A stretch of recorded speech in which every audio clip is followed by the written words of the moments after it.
नमस्ते रुद्रमन्यव उतोत इषभे नमः नमस्ते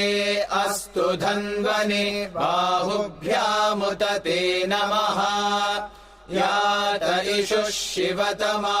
शिवम् बभूव ते धनुः शिवा शरव्यायातवतया नो रुद्रमृडया या ते रुद्रशिवा तनूरघोरा पापकाशिनी तया नस्तनुवाशन्तमया गिरिशन्ताभिचाकशीः यामिषुम् गिरिशन्तहस्ते बिभर्ष्यस्तवे शिवाङ्गिरित्रताम् कुरु माहि गुंसीः पुरुषम् जगत् शिवेन वचसा त्वा गिरिशाच्छावदामसि यथा नः सर्वमिज्जगदयक्ष्मगुम् सुमना असत् अध्यवोचदधिवक्ता प्रथमो दैव्योऽभिषक् अहीगुश्च सर्वाञ्जम्भयन् सर्वाश्च यातु धान्यः असौ यस्ताम्रो अरुण उत बभ्रुः सुमङ्गलः ये चेमागुम् रुद्रा अभितो दिक्षु श्रिता सहस्रशो वैशागुम् हेड ईमहे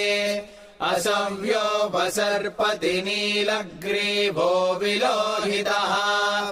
उतैनम् गोपा अदृशन्नदृशन्नुदहार्यः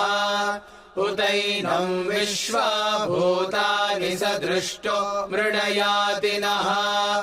नमो अस्तु नीलग्रीवाय सहस्राक्षाय मीढुषे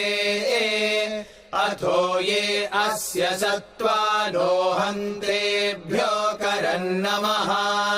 प्रमुञ्च धन्वनस्त्वमुभयोराग्नियोर्जाम् याश्च ते हस्त इषवः पराता भगवो वपा